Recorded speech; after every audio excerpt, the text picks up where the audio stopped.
Welcome, Walnut. I'm Lara, but you can call me Laz, your host for Walnut Wednesday. This is your reminder to be brave, be yourself, and know that you can make the world a better place just by what you decide today. Here, I'm going to share my weekly walnuttings with you on a Wednesday. Hello, Walnut. It is me, Laz, here for another episode of Walnut Wednesday, and this week I'm so excited to introduce to you my old friend. Not old, my long-term, ongoing friend for many years, Matt Eller. Welcome, Matt. Hey Les, how's it going? Yes, we are old, unfortunately, but Yeah. yes, we go all the way back to primary school, I which know. is crazy I thing to know. believe. So funny. I was reflecting. I was like, I'm going to talk to Matt today, and then I was like trying to remember my oldest memory of you, but I just kind of remember playing on the tennis courts. You always did lots of sport things, and I Oh did yeah, not. yeah, It's my oldest memory of us. Okay, Walnut, before we get into anything, I will get Matt. Can you please introduce yourself to the listeners who have never met you before? yeah, sure. So my name is Matt Eller, and I'm a full-time audio engineer. So I work predominantly at my company here, Evoke Audio, which I set up with a friend of mine back in 2020. And previously to that, I was doing a lot of live audio engineering with a group called the Modern Māori Quartet, and lucky enough to travel all across New Zealand and the world with them.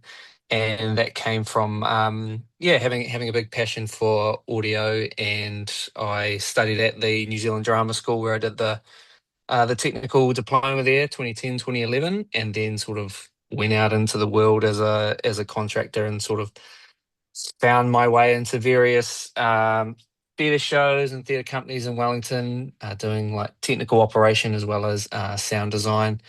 And it all just sort of grew from there, really. But yes, sound and audio has always been a particular passion of mine. So yeah, and it's a crazy thing to be, quote unquote, living the dream. Like this is the Yeah. studio I'm recording in at the moment. So yeah, it's pretty wild.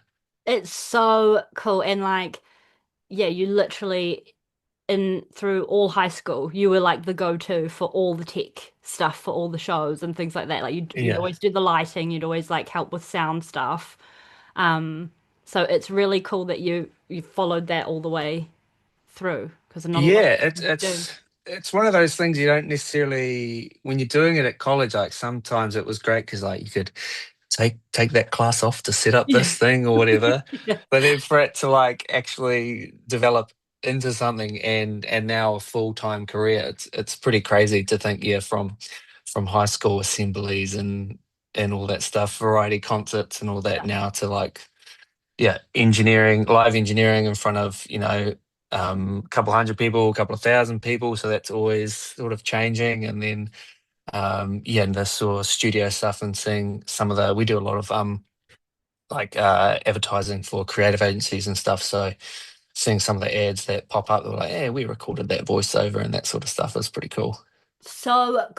I have so many questions swirling around. And you did a stint played in a band for a little while too, so you've literally had all the exposures from all the angles of all Yeah. things.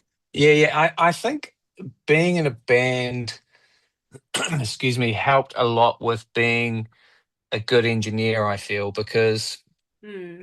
I think it's a lot about getting the sound right on stage for the performers. Like during a sound check, I'm always checking, like, is everything good? And sometimes I'll be like, oh, yeah, it's all right. It's like, okay, so it's not like I'm Yeah. not going to be offended.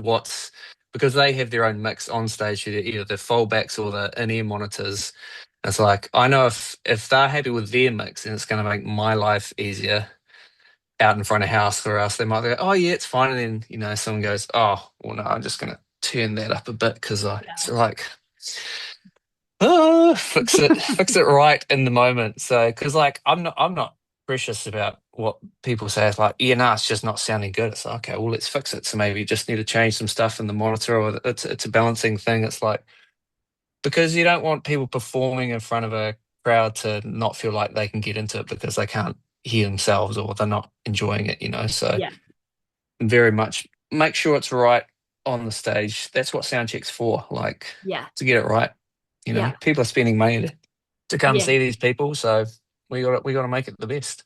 Yeah. And you like, well, I mean, from my my very amateur memory of high school drama, you were very good. You were very good at what you do. So I can only imagine, and I see from all the social medias that what you guys do at Evoke is like crisp, perfect. Yeah, I mean, like that's sort of tooting your own horn a bit, but we do some really great stuff, and like I've recently worked on a show up here doing the sound design. And Mm. yeah, it was one of the sort of first moments in my career where I feel the sound was really noticed in the show, and I was getting lots of people messaging me and commenting, going like, "Wow, like what you did was some pretty incredible sound design." So it's like, still got it. Oh, I love that. I love that. I wanted to go back to like your what you did back in when you were at Toy because I remember Mm, as a theatre kid in university myself, like that was sort of always like the oh my God, if you get in there, like that's like the prestigical, delicious where you want to go kind of thing. And then everyone else ends yeah. up where I ended up. But so how was that like experience in terms of like getting you to where you are now? Do you think that was a part of shaping your audio career? Yeah. Um, Yeah, totally. Because like, so drama school is just a very interesting place, full stop. Like a lot of creators in one building can, you can only yeah, imagine. yeah, But because it's full of a whole bunch of different disciplines. So obviously you've got the acting, then there's a directing course as well. Then there's costume design, and then the sort of technician and management. So all those disciplines come together when there's sort of like the second and third year shows. It's basically all student run bar the director.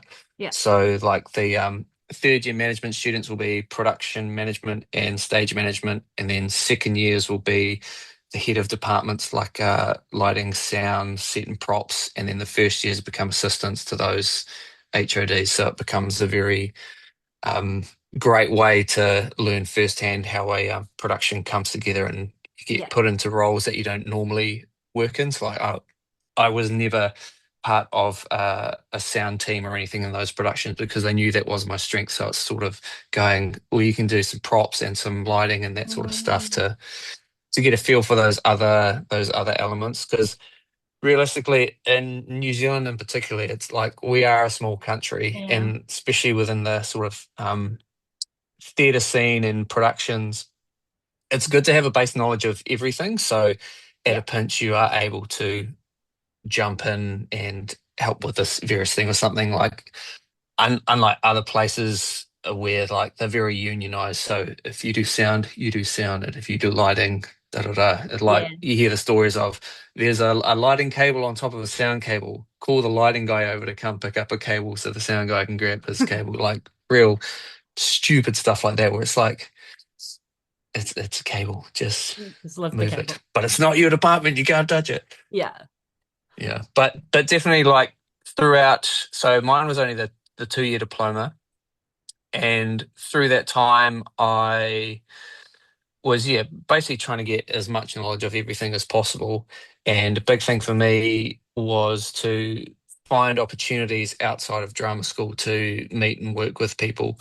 Mm, So I would see, like there was one gig, who was it?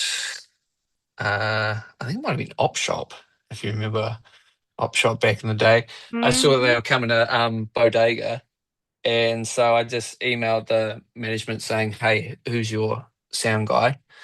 Um, and they actually passed on the contact, which was crazy. And then so I emailed this guy, Chris G, lovely guy, and I said, "Hey, I'm keen to learn some stuff. Can I shadow you for the day? Like, not looking to get paid, just sort of want to get some experience." He's like, "Yeah, totally, come along." So was there at the start of Pack-In, helped them with all that sort of stuff, and then watched them engineer the gig, and then he ended up being that year the sound tutor, so that they get people come in for like a couple week experiences. They bring in outside people, and he actually ended up being the tutor, so they got to get to know him even more.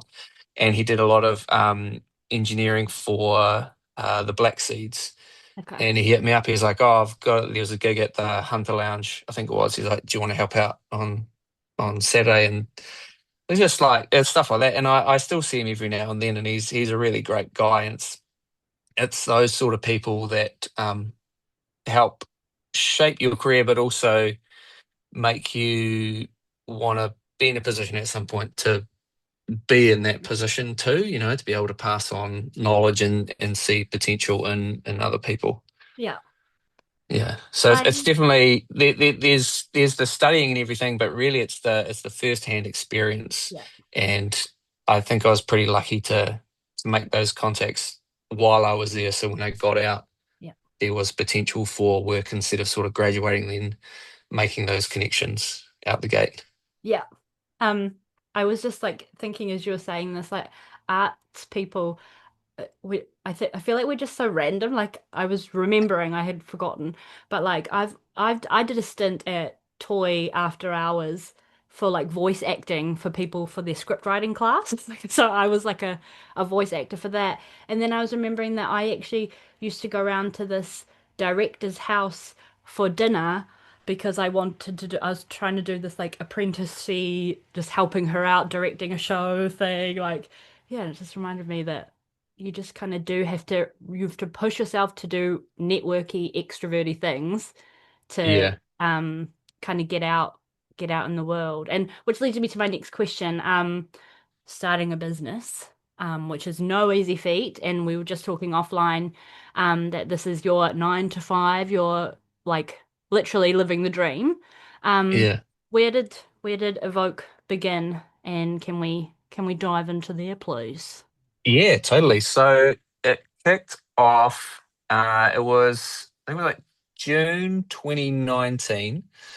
I was having a catch up with my business partner, Ricky. And at that time, I'd been basically touring since 2015. So a lot of time Yeah. on the road and not much time at home. Like I calculated one year, I spent 9 months on the road collectively, which was pretty nuts. And it was getting to the point where I was like, oh, keen to just sort of slow down a bit and Yeah. and stay home a bit more. And I was catching up with Ricky, and he was doing a lot of audio post production work at that time, and he's like, I think I'm going to start needing a hand with some upcoming jobs that I've got. I was like, oh yeah, sweet, I can give you a hand. And then the conversation sort of snowballed from there. Like, well, how could this, instead of like sort of me just sort of coming in and giving you a hand, it's like maybe this could be a business and da da da. So we basically spent from like June through till December on and off discussing what this sort of thing would look like. And then it was like, sweet, 2020, let's kick it off. And so, of course, 2020 starts, get to January, February, and then come March, it's like, oh, well, the world shut down. Yeah. But luckily at that time, Ricky had a home studio set up, a little like sort of 3 by 3 in his spare bedroom. And so our overheads of running things were pretty low, and with the like government subsidies and that were coming through, it kind of kept us afloat and got us through all those sort of crazy COVID times. Sorry to And interrupt, Matt. So you were yes, both like you were both sort of contracting and doing your own bits and bobs at the same time as these conversations were happening, or was it like yeah, you yeah. put it So all into starting something? so during 2019, we're both sort of working as contractors, and then Yeah, yeah, 2020 was like that's the day one of yeah. Evoke Audio, pretty much. Cool. Yeah, Okay, sorry. no, all As, good. as you were. And then yeah, survived all of that stuff, and then came to a point where like we think this is working out pretty well.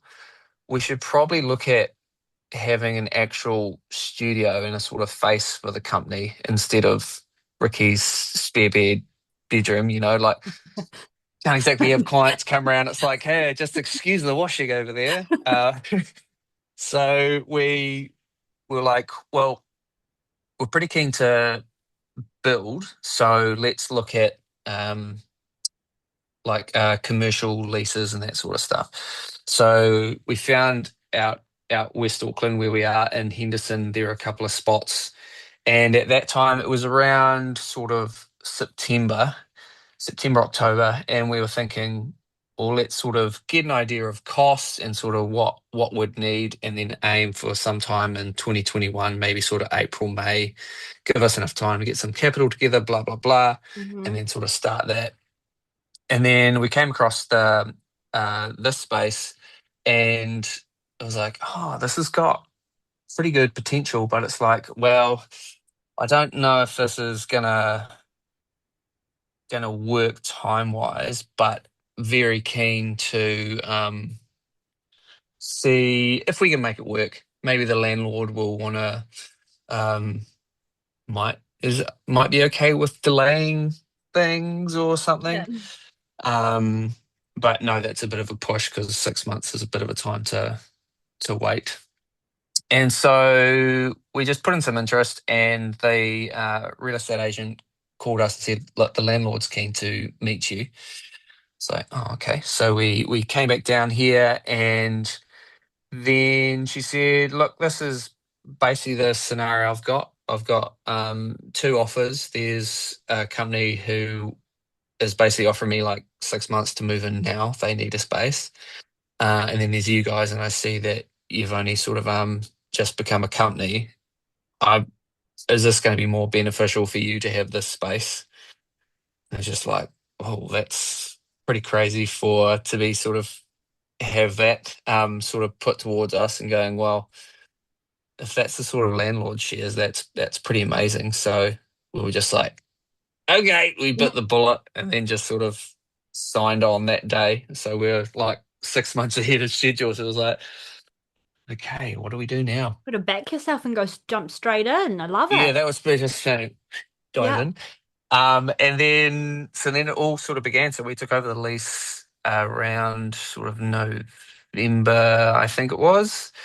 And then we're lucky that Ricky's wife is an architect, so she was able to do all the drawings and plans for us. So basically, what was in here, basically an empty space minus like a small office and a sort of kitchen and bathroom area, and then the rest was a blank canvas.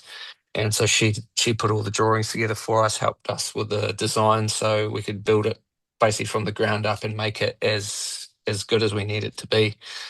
And then construction started 11th of January 2021 and finished 14th of Feb. So about a month to slap it all together. Whoa. And then it was just like, okay, now it's go time. So yeah, and then basically since then the space has taken on some, because there's a lot of space outside the studio that we have like to had meeting rooms, and we've had other spaces, and then it's sort of just sitting at a point now which works pretty well for us. But yeah, been a crazy time just to sort of get to this point. Few, like ups and downs with any business, but it is sometimes we forget to remind ourselves what we've done and accomplished. Yeah. So, I but yeah, it's pretty great. So cool. And I feel like sometimes the hardest thing for doing to start something or whatever is just to say that like this it's too much, it's too hard. Yeah. Whereas I think when you like just break it down into the little bits and sometimes when you get thrown into the bits and have to make a decision and sign on the day, it helps kind of just like keep that going, um, Yeah. sort of thing. Yeah. And like we sort of left where after that meeting with the landlord, just being like, are we going to do it? Yeah, I think we should do it. Da, da, da. And it was just like that sort of a realization of like, okay, this is going to become a reality. Hmm. And then like I was pretty cool, calm, and collected about things. And then I remember turning up on the 11th and seeing all the materials there, and then like it fully sunk in, just be like, oh, it's actually happening. Like, Okay, bitch, I'm a this business is owner. this is no longer like talk. We have a studio. So now, like with that becomes a lot more overheads, a lot of responsibility. It's like, how do we now basically get our name out there to make sure we can keep the doors open and the lights on, sort of situation.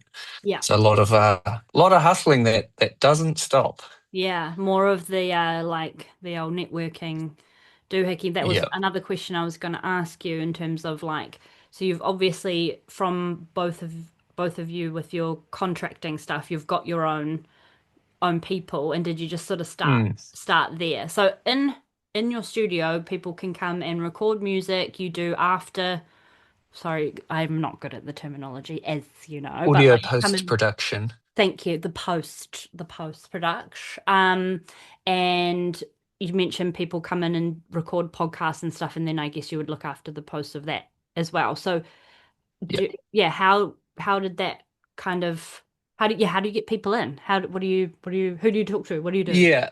Like as you say, a lot of it was sort of reaching out to existing clients or people that we work with and let them know sort of that this is the next phase of what we are and what we're working towards.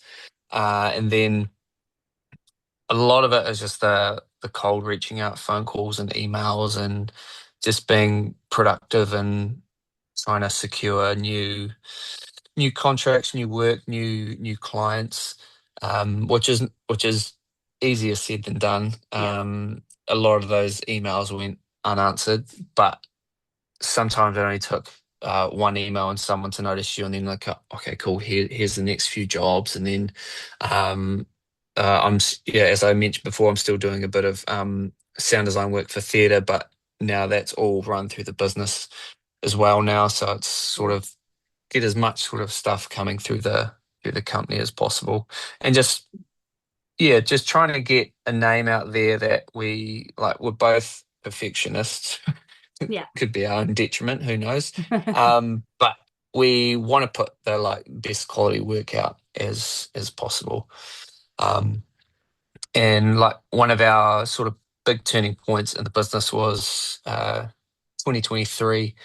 I have a mate who works at Weta Workshop, and he mentioned about some work I did for Silo Theatre. They had it's like a almost like an audio play for Matariki. Okay. So that was all sort of recorded in post here, and they said, "Oh, would you be keen to have a meeting with one of the creative teams? There's a project that I think you'd probably be good." Like generally your angle and the work you do. I was like, oh yes, sweet. So yeah, we had a meeting with two of the creatives at Weta Workshop, and they were talking about a basically needing some work done for a museum that they were working on in northern France in a place called Le Quinois.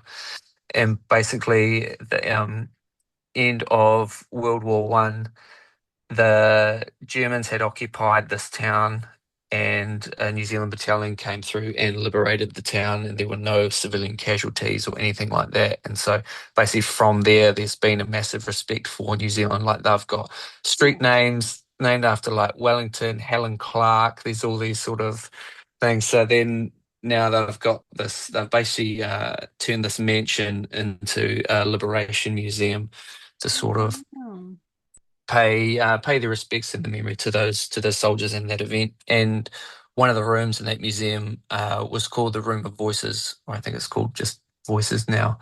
And basically, it's taking accounts like diary entries from both the civilians and New Zealand soldiers, and put together a 12-minute audio play oh, from cool. like actual retelling. And they were basically like, we just need someone to take on this project and just deliver it.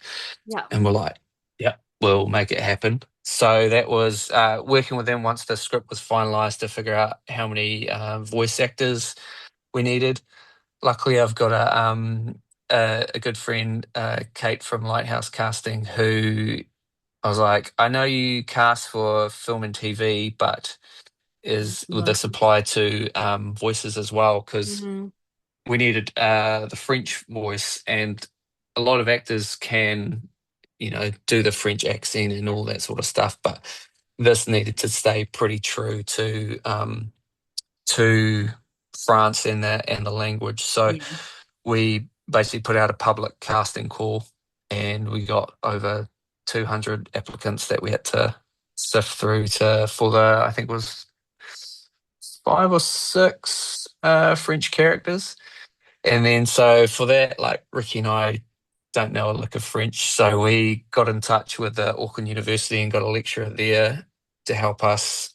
So she was basically Yeah. our No. language consultant. So sifted through all those auditions, and it was funny because we're like, oh, like that one sounded good, and Yeah. she's like, yeah, no, it That wasn't. was It not was like French. this, and this, like just the sort of like little nuances in the French language Yeah. that I was like, no, they would never say the line like this or this. Like, oh, lucky we're working with Yeah. you because we would botch that up.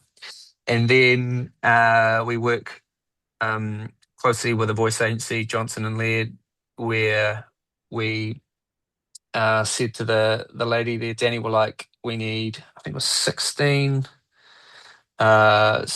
male voices to play New Zealand soldiers.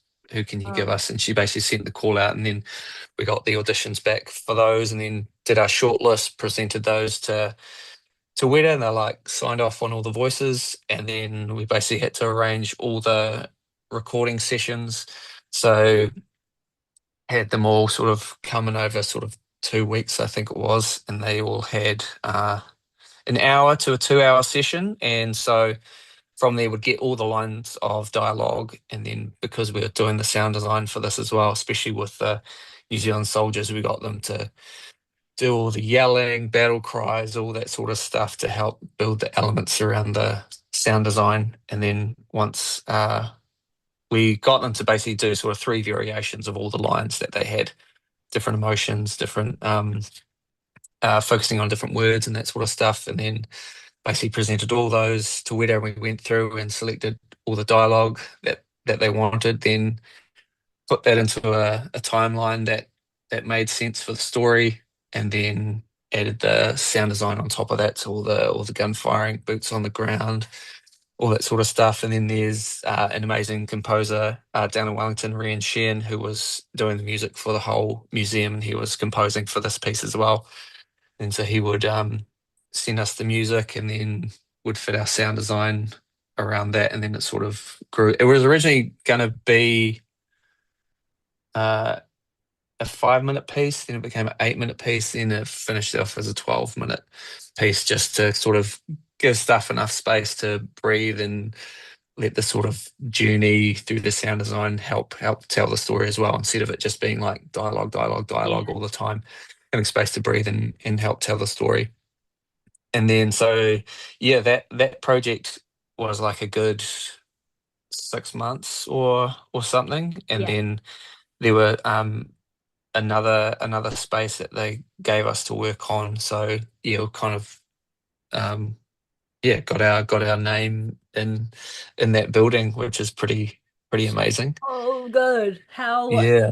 you've been like throughout all of the little pockets, like teed up with some pretty big, big dogs. Maybe you guys Yeah. are the big dogs now. That's the hope. And because it is interesting, because I do wonder what other studios around town do think of us when we get gigs like that, being Hmm. so, fresh to having the company, even though like our experience Yeah. is a lot. But at that point, yeah, we'd only been running for 3 years to get a big gig Yeah. like that was pretty amazing. But no, I reckon like even from what you guys put out on social media, like yeah, like I said before, everything looks really crisp and professional and like you're so easy to deal, not because we've been friends for many years, but like you're so easy to like communicate with, like even setting this up and everything. Like, I don't doubt that you're up at the big dog level and that the other studios are like, oh yeah, very nice. Yeah. Watch, Yeah, keep my nice. eye on Like them. we recently did an ADR session with Disney for the Moana live action as well. So we're slowly starting to work with some big dogs, which My is gosh, I'm getting all giddy. All these little like projects make me when those excited. emails come through and you sort of see who's it from. First of all, you're like, is this spam? And it's like, oh, okay, cool, sweet. So now Disney has our contact. That's great. That is so awesome. I Yeah, love this. Oh, I'm so excited for what's going to happen for you guys in future. there are some things in the pipeline, but But NDAs, unfortunately. we can't say. I was talking to a friend of mine. She kept being like talking about she's a producer talking about this project that she's working on, and she's like, and then so and so did this, and but I can't say because of an NDA and blah blah blah blah blah NDA, and I'm like, I get it, I get it. You're working on something big and cool. Okay. Okay, okay. Yeah, So yeah, yeah. anyway, I look forward to when you can share the news about those things. But Matt, I was going to ask also. You mentioned earlier about like the perfectionism thing, and having your own like having your own company now. Um, what am I trying to say? Hello words. I'm trying to talk about like work life balance and like Yeah. when you have your own thing. Like I find even with like Walnut stuff, um, it's I clock out on my normal work and then I do this work and I kind of like my work life balance is has always been a bit up and down. Do you do anything in that space to sort of um shut off, or are you still in like hustle mode and just really excited and not be even Um, excited, but there, you know what I mean? I guess there's always something in the back of my mind that's ticking away, just knowing that this is here and like going, okay, so next week we need to make sure there's this much in the account to pay for that, that, and that. Like Yeah, that stuff is just always yeah, gonna be there, no matter what. But I definitely try leave work at work. mm-hmm. There will be times where still have to maybe work quite late, or there'll be phone calls that pop up at home and all that. But for the most part, I try to, yeah, even though there is a lot of responsibility here, I still want to enjoy, Yeah, you know, just being at home with my wife and all that sort of stuff. So it's definitely a point of also just realizing when you need time as mm, well, because it can be easy that you just head down, ass up, working, and then you're kind of like, oh, why am I so tired? And I don't know. And then you go, "No, it's because you need a break." yeah, And like we are lucky enough, like we can look at the calendar and just be like, well, maybe we just take a half a day yeah, or that sort of thing.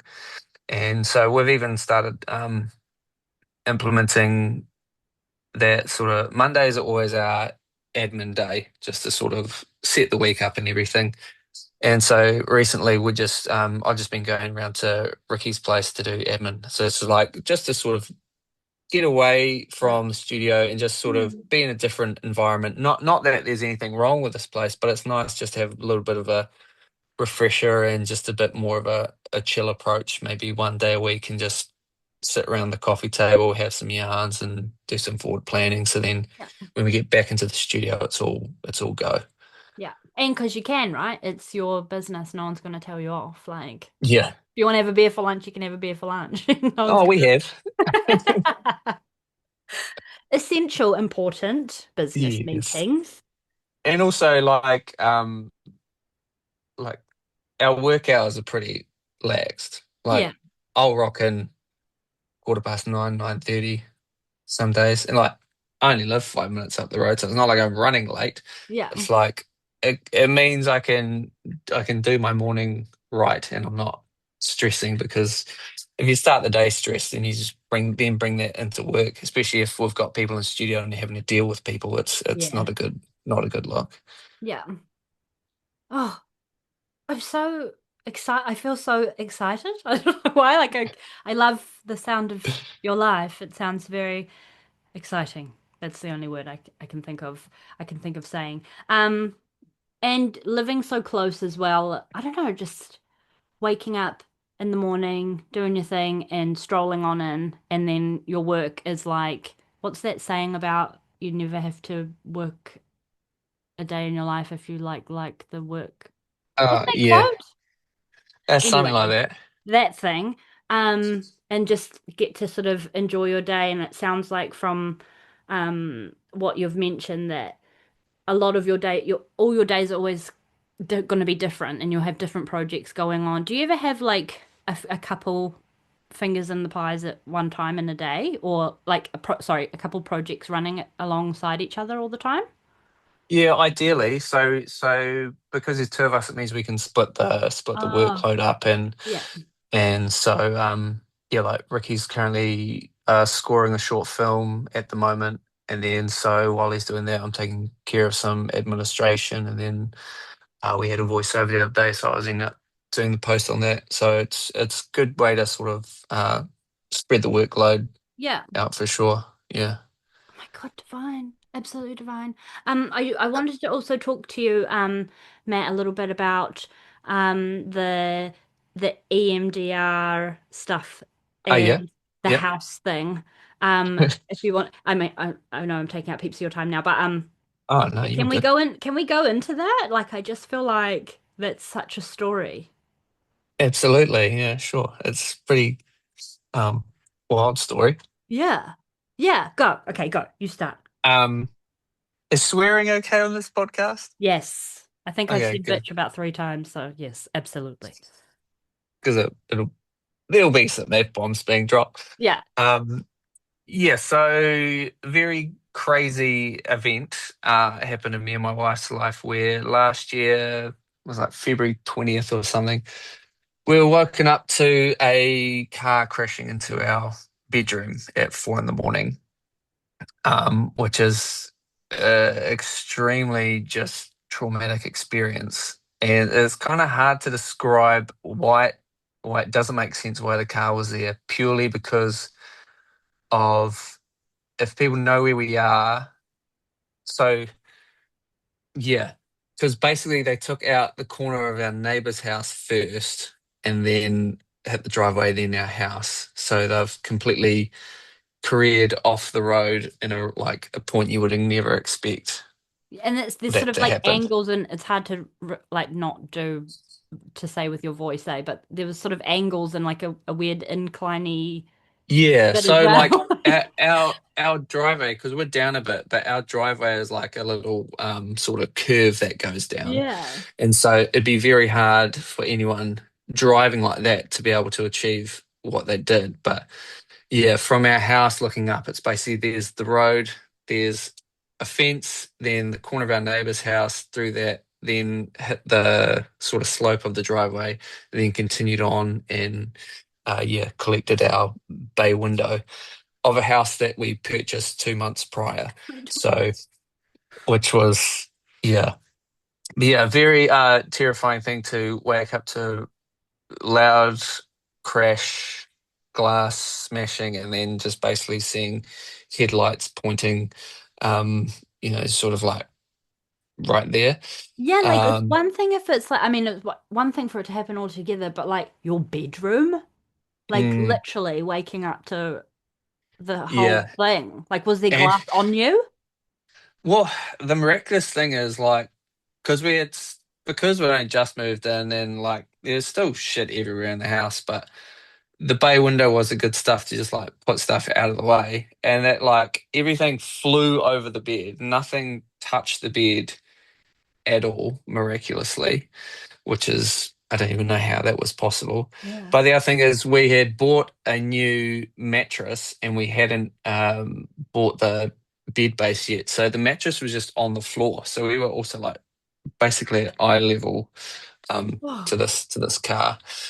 And we're lucky at being an old house. It's timber piles holding the subfloor up, and because of that, the sort of floor collapsed and stopped the car coming in any further into the bedroom.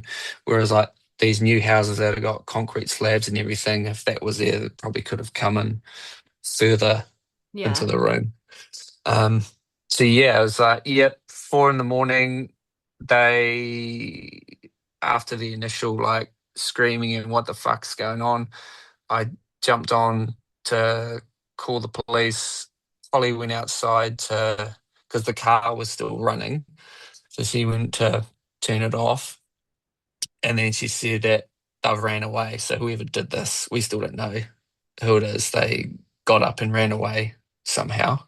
What? Um, yeah, and then yeah, the fire brigade came because emergency response first, and they came running down with the hose and everything. I'm like, oh, there's no fire. Like the last thing I wanted was fucking hose Yeah. blasting through the bed, and don't want to deal with water damage either. But luckily, they're like, oh yeah, no, sweet, we don't need that. Put that away. And then the police turned up and took statements and were trying to figure out, yeah, how it all worked. And then the tow truck came and pulled the car out and left, and that went to lock up or whatever for evidence and all that sort of stuff. And then basically had to wait around. Holly called the insurance and she was freaking out to be like, did I say everything right when we were getting insurance and everything? And we were like paying it off in installments, so we'd only paid a small portion to be like, so does that mean we're fully covered or like what's going on? But luckily they're like, no, no, it's all good. The cover's fine. And then we had to wait for an insurance assessor to basically come around and check everything out. And so we're like, well, we'll just leave everything how it is. We don't want to start cleaning up before he gets here just so we can see the full extent of the damage. Yeah. So basically just waiting around outside next to this whole pile of timber and glass, and like the shoes from our neighbour's house ended up in our bedroom and all that sort of like random bits and pieces. Luckily, the assessor came around pretty early on, and then yeah, got all that stuff sorted and getting the ball rolling with insurance. And then while this is happening, like the amount of fucking reporters and photographers that were turning up, Yeah. it's just like, can you guys just leave? Yeah. Yeah. It's like, oh, what happened here? Oh, how you going? It's like, how the fuck do you think I'm going, mate? Like, what a stupid question. Can you see Yeah. I just don't want to deal with you? Piss off, thanks. Yeah. Um, and then I called my mate Carlos, who's a builder. I was like, bro, I'm gonna need your help today. He's like, what's up? I was like, well, this happened. Um, yeah, think I was on FaceTime at that point or something, and I was like, gonna need to board this up. He's like, oh, yeah, sweet, I'll come around this afternoon with some ply and start sort of plugging up the hole. But yeah, once the assessor left, then it was yeah, hands on deck to move all the rubble and Wow. get the bedroom clear of shit. And then the where the car hit was close to our like the power meter. So Vector turned the power off to the house. So um then we're basically going to get that moved inside just for safety's sake, because why not? Yeah. And then so yeah, cleaned all that stuff up, and then got the house boarded up, and we're luckily Holly's mum, she came over in the morning as well, and then we just ended up staying with them for 2 weeks while we waited for the Sparky to come around to get Yeah. the that power meter box shifted inside and get the power back on, and then move all our stuff into the spare room, and then basically wait for everything to kick off again. So from February till May was basically waiting on insurance builders and architects to get Yeah. everything sorted. And then I think it was in May building actually started. And then it was like end of Feb, start of March this year it got finished. So the whole process was What's just this over a year? year. Bah. Yeah, yeah. Ugh. Yeah. And then in terms of the EMDR stuff, like I was not coping with things at Mm. all. Like it really fucked me up. And uh, luckily, Holly's mum is a therapist, counselor, Yeah. and so she knows of this guy, Paul, who specializes with EMDR, and she's like, I've booked you a meeting with him. And so yeah, met Paul, and he sent through a form first just to sort of get a gauge of things, and I filled it out, and then while we're meeting, he's like, "Yeah, you've got pretty severe PTSD from your answers that you've given on these forms." He's Yeah. like, "Yeah, keen to do some EMDR therapy for this to help sort of reframe the sort of thinking around this, and then look at doing some anxiety medication as well." Yeah. So that was the sort of next sort of process in the journey.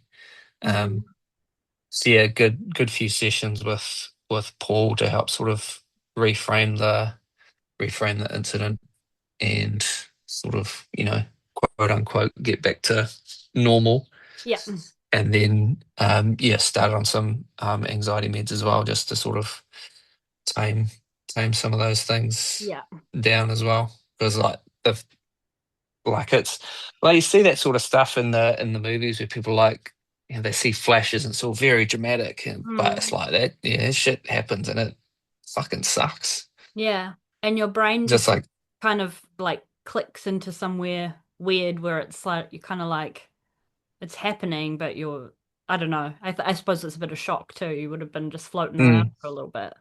yeah, like couple days after there was a session here, and the clients were in Wellington in Australia, so it was a remote session, and the program we use wasn't working, and I was trying to problem solve, and at that time, Ricky was away, and so I was trying to do all this stuff, and then like I just kept seeing these flashing lights, and all Yeah. the noise was coming back, and just sort of just scraped through the session, and then once it all left and everything, I just completely broke down and just Yeah. just lost it. And that was just like, yep, I definitely need some help with this. And Yeah. I even said to Holly on the day, because we kept checking in with each other, and I was like, I'm good now, but I feel like I'm on the verge of not being okay. Yeah. But didn't really know what sort of shape or form that would take. And I've never been a person with anxiety or anything, and never really understood um, that sort of major feeling of anxiety. But when it happens, it's like, man, I completely understand the perspective that some of my mates have had, just that real uneasy feeling. Your heart just drops, and you're just like, fuck, on edge. Yeah. So, yeah, it's very, pretty, yeah, crazy situation to. Yeah, it's I still know. it's still unbelievable. Yeah.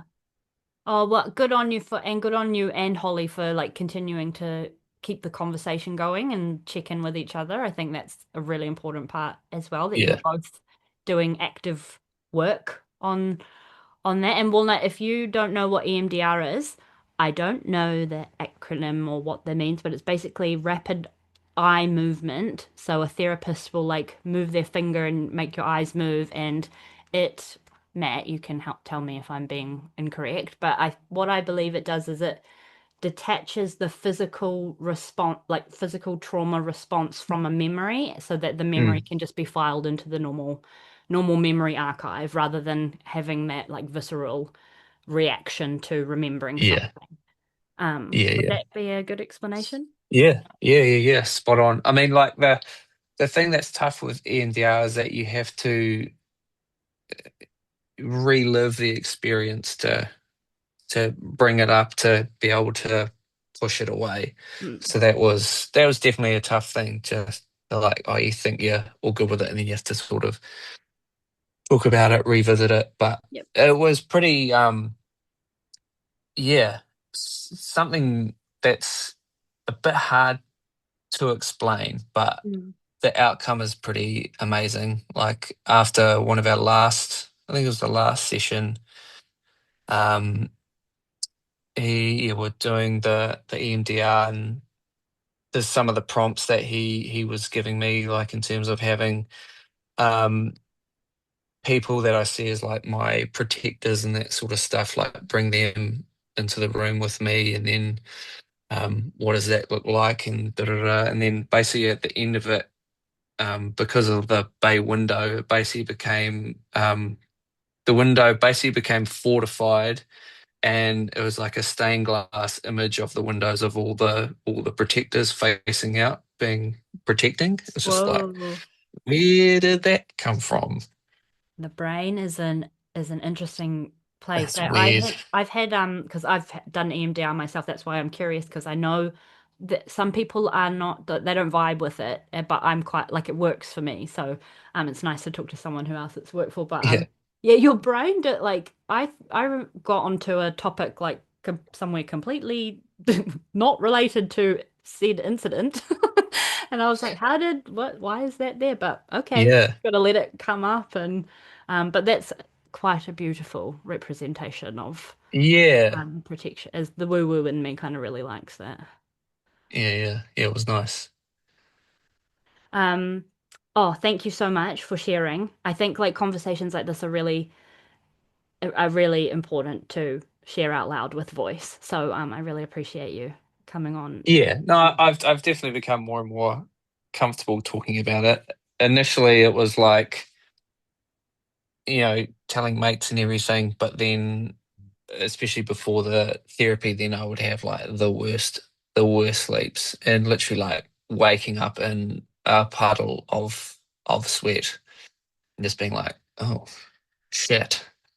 So yeah, it's but now, like, and with the medication and the therapy, it definitely becomes a lot easier. Yeah. And have you oh no, hang on, it's still all quite fresh. It's only happened this. I was going to say, has that sort of subsided and you've worked through all of that now, or are you still just riding the waves? Do you still get seeing the flashy lights things when you The feel under pressure or anything, or is it flashes and control? stuff, uh, they don't really happen um now, which is good. The Mm. the the thing with us at home, like when we moved in, there were uh no curtains in the house, so like we were just pinning up a sheet and everything. So Yeah. we still actually haven't moved into the master bedroom yet because we want to get the curtains done so like the room feels complete. Yeah. Um, and so I think I'm going to stay on the medication until we move in, and then sort of wean off, and then sort of see how Yeah. that all feels, and then like if I need to go back on it, then I'll go back on it. But um, yeah, just sort of see what happens. I love that. I'm so proud of you for keeping that kind of like front of mind. I feel like that sounds like a really good like plan. That makes a lot of sense too, because it might, Mm. yeah, moving back into the other room might trigger a couple of other bits and bobs. Yeah, Maybe even yeah, for Holly just too. Yeah.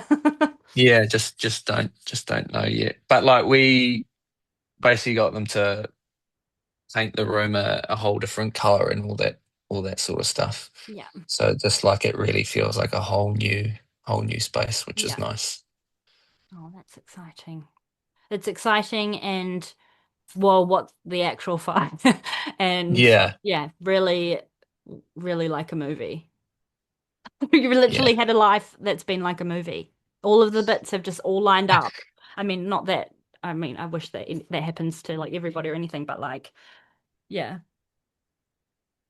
yeah. Um, so, my friend, while while I have you here, my token question that I always ask every guest on the podcast is, what does being a walnut mean to you? Okay. Well, I think, especially within the context that we've just been talking about, I think uh, being open and vulnerable, I think, is pretty important to sort of and accept if you are in one of those states, and that there are people that can. that can help you through things. You shouldn't feel ashamed or scared to reach out for anything and sort of ask for help. Because if I didn't, I would be in a much, much worse position for sure. Yeah. So yeah, there's strength and vulnerability. I love that. So gorgeous. And it also translates to like full circle back to like business stuff as well, like even with like the cold emailing and reaching out to people and stuff like that, like not only in like a mental health squishy space, but also in a not corporate, in the other space. Oh my gosh, my words aren't Mm. working now. Um yeah. Um Thank you so much. This has been Good. so amazing. I've wanted to hear all about like the starting Evoke journey for a really long time. So I'm so I feel really, really like privileged like that I've been able to have this chat with you and um thank you so much for sharing about that crazy movie experience you're living through still. And Matt, where can the Walnuts who are listening, if they're like, oh my God, I effing love this guy, I need to get my things fixed post technical words, where can people find you on the internet? On the interwebs. Yeah, So, I mean, you can Google Evoke Audio, or our website is evokeaudio.xyz. Very different, but creative. love that. And then Instagram, I think we're Evoke Audio NZ is where you'll find us. Perfect. And Warner, I will link everything in the podcast show notes as well. And thank you, Walnut, for listening and for your time. And if you have any questions, just reach out to, I'm sure I'm just speaking on your behalf, Matt, but I'm sure you'll be fine to answer all the questions. And Matt, thank you so very much. This has been No, so thank you. delicious and amazing. And it's been so nice talking to you. And I hope I will see you again I will see you this year. Yes. Um, Got a few but gigs coming up, hey? I know there's a lot of people coming to New Zealand this year, and it is awesome. So I will see you around soon for sure, but I'll definitely see you on the internet. And I appreciate this chat so, so much. Thank you. Oh, all good. It's been an absolute pleasure. Glad we finally got to do it. I know. All right. Have a happy, happy Walnut Wednesday, and I won't talk to you next week, Walnut, but I will talk to you when I talk to you.